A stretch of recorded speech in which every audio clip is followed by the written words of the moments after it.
Sahabat Trader Habit, ya, tema saya kali ini yaitu tentang cara membaca data fundamental di kalender ekonomi ya. Jadi, sahabat Trader Habit, ya, banyak dari kita kalau membaca kalender ekonomi itu, khususnya saya saat ini membuka situs www.forexfactory.com ya. Mungkin ini adalah website, katanya sih website sejuta trader ya.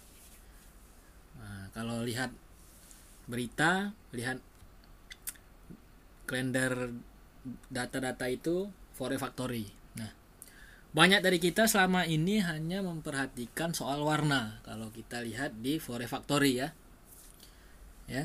Nah, itu trader-trader awam seperti saya dulu, saya hanya memperhatikan data-data yang merah saja misalnya. Terus kalau hasilnya hijau, saya buy gitu. Kalau hasil rilisnya merah, saya sell ya. Pasti kita sering seperti itu ya. Mungkin sampai saat ini masih banyak teman-teman trader yang melakukan kegiatan yang seperti itu. Nah, menurut saya hal-hal yang seperti itu salah ya. Nah, maka dari itu pada kesempatan kali ini saya akan membantu teman-teman trader ya, untuk bagaimana cara membaca kalender data fundamental ini secara simple. Ingat, ini adalah cara membaca ya, bukan cara trading, bukan cara entry. Nah, kalau untuk entry-nya, teman-teman bisa melihat video-video saya sebelumnya bagaimana saya entry pada saat data fundamental ya. Nah, mungkin video sebelumnya itu ada saya bahas di sana. Nah, untuk kali ini sekali lagi saya ulangi, hanya membaca data di kalender ekonomi. Nah, oke. Tips yang pertama bisa diingat baik-baik, abaikan previewsnya. Nah, jadi bisa kita capture seperti ini. Abaikan previewsnya. Oke. Jadi previewsnya ini kita abaikan. Bisa kita capture misalnya. Nah, ya.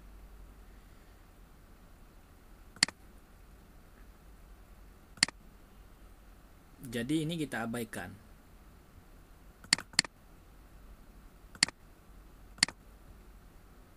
Ya. Previewsnya kita abaikan. Nah, yang belum tahu ya, mungkin ada yang baru mengenal Forex Factory, baru mengenal fundamental.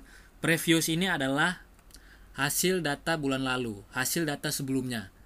Jadi kalau data itu ada yang rilisnya sebulan sekali, ada yang rilisnya seminggu sekali, ada yang rilisnya per 3 bulan sekali. Nah, jadi kalau data ini rilisnya sebulan sekali, berarti ini previous ini adalah hasil data bulan lalu.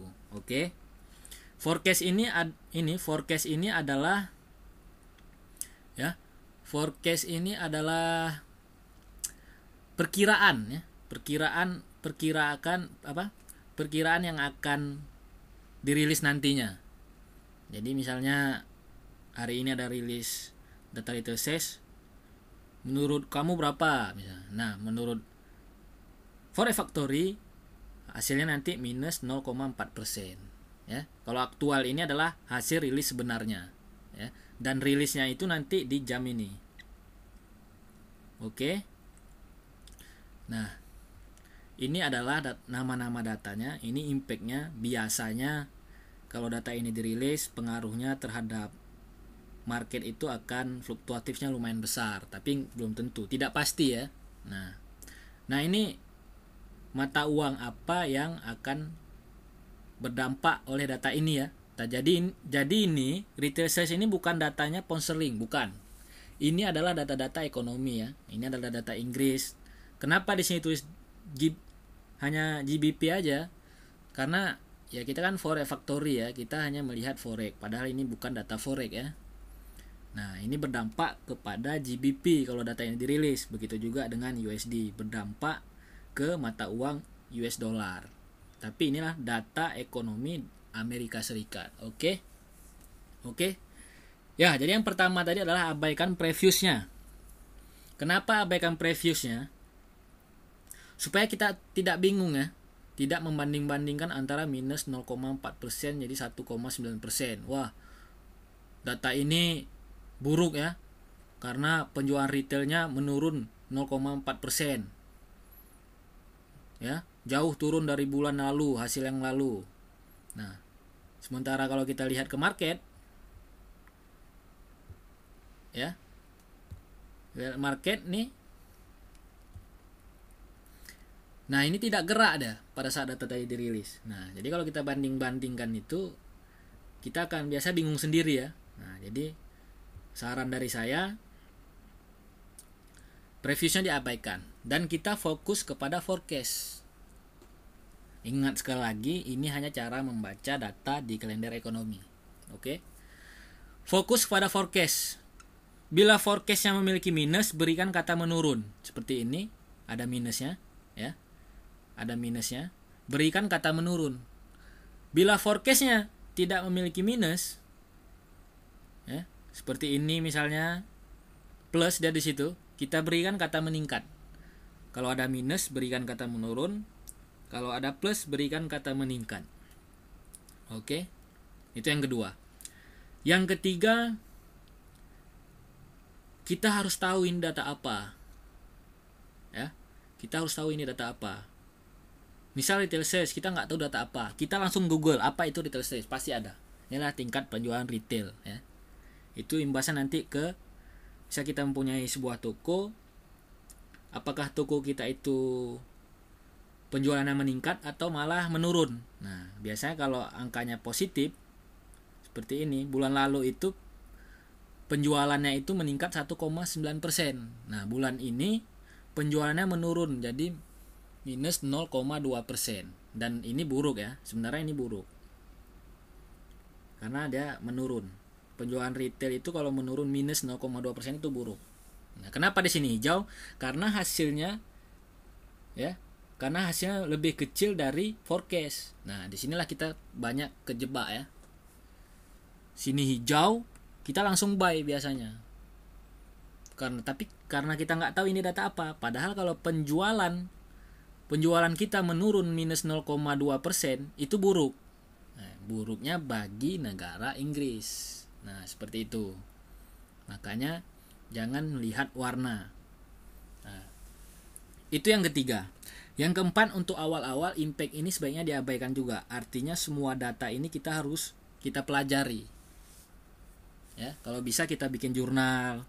Data ini setiap rilis dampaknya ke market bagaimana, apakah fluktuatif atau tidak perubahannya, kalau hasilnya tidak terlalu signifikan seperti ini bagaimana, seperti itu ya. Nah, nanti kalau kita sudah mengetahui data-data mana aja yang bisa kita tunggu, yang bisa kita abaikan, baru ya. Nah, jadi impact ini sebaiknya abaikan juga, supaya kita, tujuannya itu supaya kita mempelajari semua data. Oke. Yang kelima, lihat jamnya. Nah, jamnya ini harus kita cocokkan dengan jam kita. Kalau kita yang di waktu Indonesia Barat, ya cocokkan dengan waktu Indonesia Barat. Nah, oke. Jadi cara membacanya, misal kita ingin membaca retail sales, yaitu jam 3.30 WIB waktu Indonesia Barat, Inggris akan merilis data tingkat penjualan retail. Ya, tingkat penjualan retail yang diprediksi menurun ya, karena di sini ada minus, yang diprediksi menurun 0,4%. Nah, sekali lagi, jam 3:30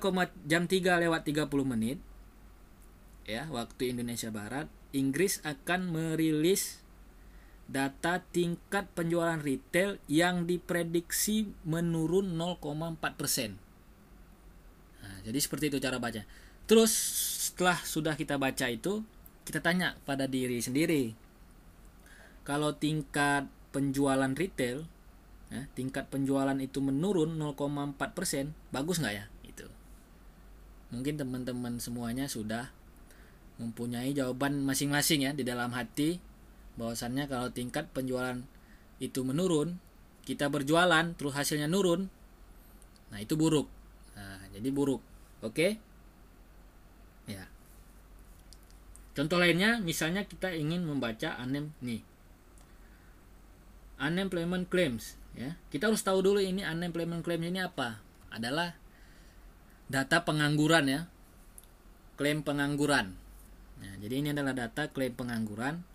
Jadi cara membacanya itu jam 7.30 Amerika akan merilis data tingkat orang-orang yang sedang mengklaim dirinya sebagai pengangguran diprediksi meningkat. Jadi sini plus, diprediksi meningkat 262.000. Terus tanya ke diri sendiri, kalau tingkat pengangguran meningkat 262.000, bagus nggak?